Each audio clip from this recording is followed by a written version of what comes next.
Aaron Ruby joining us. He is a spokesperson for Dominion. We're going to talk a little bit about the all-important Energy Atlantic Coast Pipeline. We're looking forward to have him on. He is the guru of pipelines. Aaron, good to have you with us, man. Good to be on, John. How you doing, man? Man, I'm doing fantastic. And you're passionate and colorful as always. Well, there's a lot of things going on, and when you're in Virginia and I happen to have relationships with people that are going over there, and, you can't say who they are, obviously, but it's very disturbing because we have no strategic interest there that I can see, and I don't know why we're deploying 250 of our young men and women in harm's way without an authorization of military force. By the way, Tim Kaine has been calling for this for years since he's been there, to no avail, because Congress wants to pass the buck. And if something goes bad, they can blame Obama, right? That is not the way to govern. And we're talking about our kids here. Okay, Aaron, I want to get to another topic. We had a chance to sit down a couple of weeks ago, and I got to tell you, the lunch we had was one of the most enlightening hour and a half that I've spent, and I appreciate it, the time that you spent with me, educating me on really the critical importance of the Atlantic Coast Pipeline, especially how it relates to Southeast Virginia. And I was hoping that, and I know your time is valuable, but I wanted you to share with our audience why this is so critical, why the entire Hampton Roads Congressional and General Assembly delegation signed on to this. I've never seen them get together on anything. It's like herding cats. So that in and of itself is amazing. I was hoping that you could share with our audience what the pipeline means. Well, you're right, John. I mean, a couple of weeks ago, I guess it was about a month ago, all 33 members, Republicans and Democrats, I think it was 20 Republicans, 13 Democrats, representing the entire Hampton Roads region in the General Assembly, sent a very powerful, strong statement of support to our senators in support of the pipeline. And, I mean, they say it best. In the letter they talk about how the need for this project is urgent. The region's natural gas transportation system, as they say, it's at a tipping point. It's basically operating at full capacity. And you've got a growing population, and their needs for home heating are growing. The needs of businesses who want to grow in the region, their energy needs are growing. And, the region is also competing with regions all around the country to attract manufacturing and heavy industry and, major employers that are going to provide employment opportunities for the people in the region, and they just don't have enough infrastructure or gas to be able to support any kind of new substantial economic growth in the region. And so this project is, vitally important to the economic future of Hampton Roads. And so you're right. I mean, that letter from all 33 members of the Hampton Roads delegation was incredibly powerful. It was a tremendous statement. And you're right, you really don't often see Republicans, Democrats, rural, urban, business, and labor uniting in support of really any issue. And I mentioned business and labor. There's a coalition, it's called the Energy Sure Coalition, of more than 200 companies, business organizations, labor groups, representing hundreds of thousands of people across West Virginia, Virginia, and North Carolina, who are steadfastly supporting this project. And they're supporting it because, it represents such a huge economic opportunity for Virginia and for the other states in the region, and also environmentally, it's a major step forward in terms of reducing our carbon emissions and improving air and water quality in communities all across Virginia. It's really remarkable to see so much, such an outpouring of support from a broad bipartisan, cross section of folks across Virginia. And this includes Governor McAuliffe. I want to add him in there. Terry McAuliffe, a big advocate of getting this pipeline done and getting the natural gas to Southeast Virginia, also supported by the majority of the congressional delegation. So it's got a lot of backing, but there's a lot of misnomers out there, Aaron, that I wanted to shed some light on. And because a lot of people see the protesters on TV and they think, well, it's a pipeline and it could leak and all that stuff. And, one of the things that you said to me that I've never forgotten, I forget where we were, but you said, where you're standing right now, you're standing over like 2 pipelines, right? Because they're everywhere. I mean, that's how we ship it. The alternative to a pipeline is train or truck, neither of which is a good idea or is it efficient. So when you talk about building a pipeline underground, I mean, there's really no risk, right? Well, it's interesting you say that because, I mean, in Virginia today, we have more than 2,500 miles of interstate natural gas pipeline currently operating safely in Virginia today. That's more than 2.5 times the miles of interstate highway we have in Virginia. And these pipelines pass through nearly every region of Virginia. They cross under rivers and streams. They pass through bucolic farming communities. They go through award-winning vineyards. They operate safely every single day alongside major residential areas. And, for decades, these pipelines have operated safely and in harmony with the environment.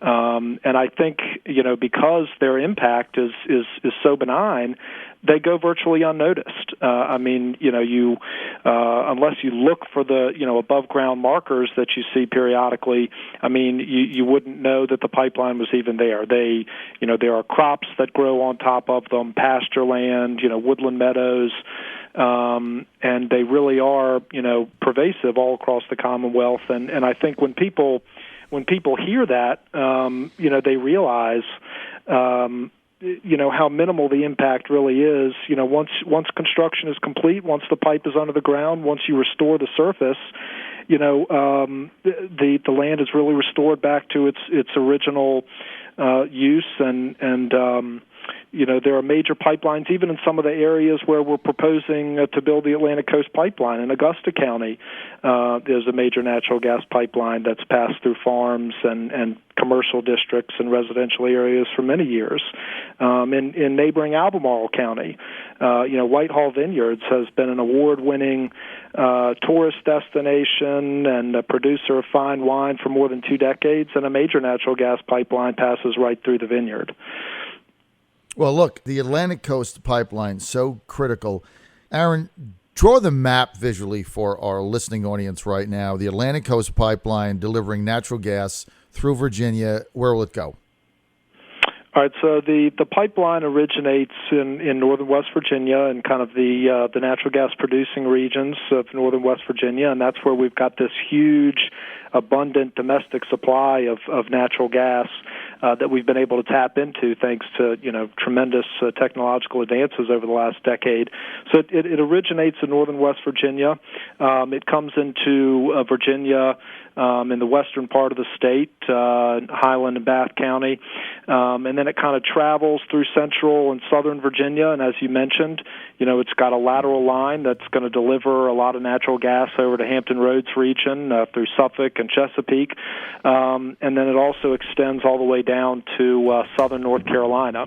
And really, the purpose of the project is to meet the growing energy needs of public utilities in Virginia and North Carolina. And there's a couple of contributing factors to that. Number one, electric utilities in the region are transitioning from the use of coal to generate electricity to the use of cleaner burning natural gas. Right. And that has huge environmental benefits.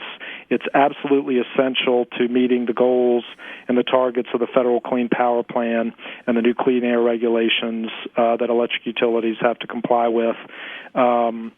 As natural gas produces half the amount of carbon emissions as coal, 80% less nitrogen oxide, 99% less sulfur dioxide. So when, this transition from coal to natural gas, it's hugely important in terms of reducing carbon emissions, but it's also tremendously important in terms of improving air and water quality in communities all across Virginia. So that's, and 80% of the gas that's going to be transported through the pipeline is going to be used to generate cleaner electricity. And that's by Dominion Virginia Power and Duke Energy, the major electric utility in North Carolina. Now, a couple of the things, Aaron, with the Atlantic Coast Pipeline that I want to make everybody be aware of is, number one, this is a generator of local jobs, and I'll tell you why. Because if you have the pipeline, you have energy. And if you have energy, you can get manufacturing and other companies that come in and they can locate their companies and then draw the energy, the gas, right from the pipeline.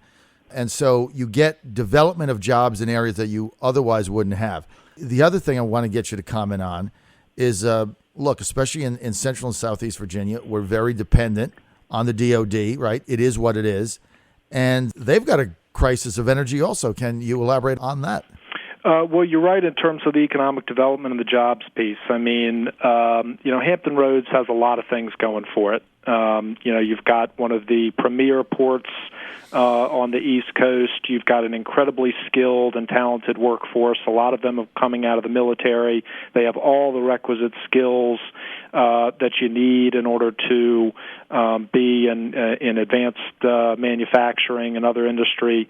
You've got tremendous educational institutions, colleges, universities, community colleges. Really the one key missing link is this reliable source of natural gas to be able to attract advanced manufacturing and other industry in the region to, as you say, replace a lot of the jobs and a lot of the economic development that's been lost, as defense spending has decreased in the region. Mm-hmm. And so, natural gas is the fuel of choice for industry and advanced manufacturing in the 21st century. And if you think about it historically, John, I mean, in the 18th century, where did industry locate? They located along canals and waterways because that's how they got their goods to market. Right. In the 19th century, it was rail lines. That's where the industry located. In the 20th century, it was interstate highways. In the 21st century, industry and manufacturing, they're locating along energy corridors because they need direct access to low-cost, low-emissions natural gas. It's the fuel of choice to power their operations. And so everybody wants to talk about revitalizing manufacturing in the United States, but it takes a lot of infrastructure and it takes a lot of energy to do that. And that's what the Atlantic Coast Pipeline is all about.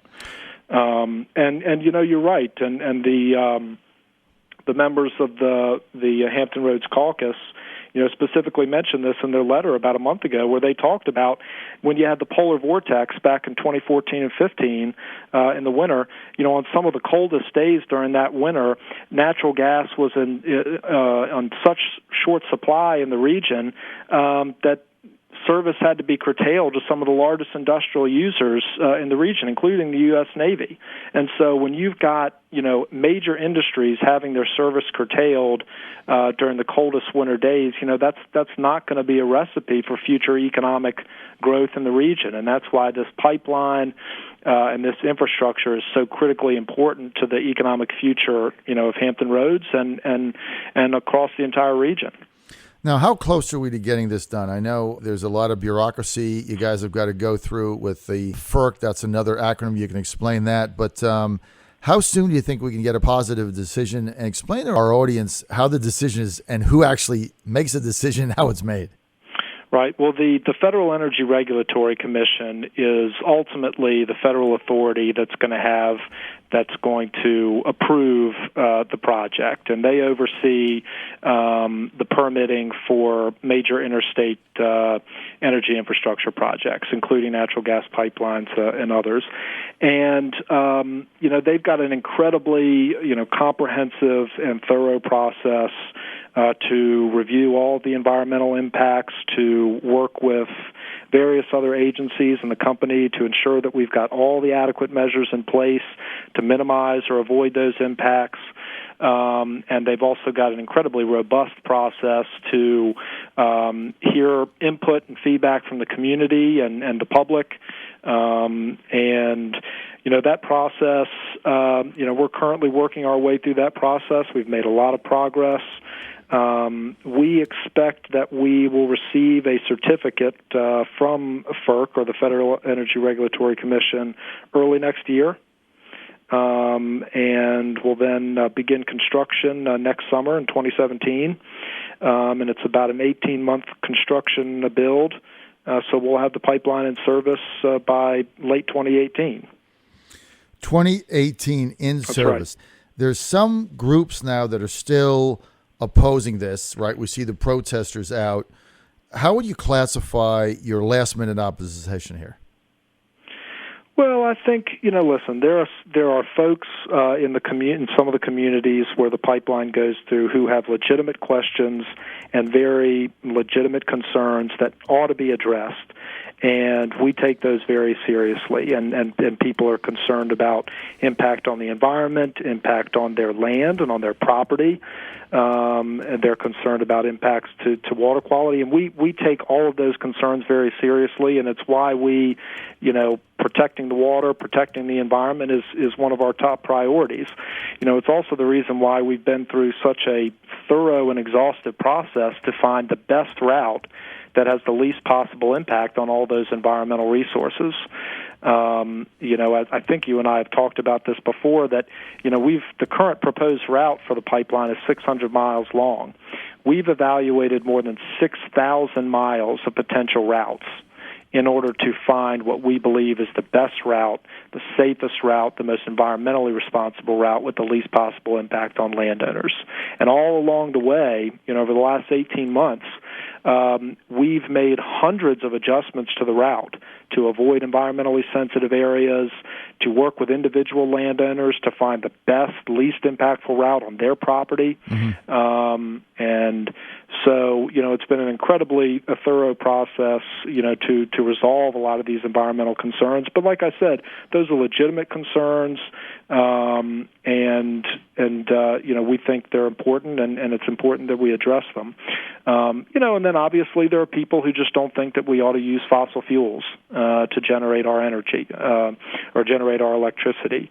Certainly I think renewables, are going to continue to play a larger role in our energy portfolio as we move into the future.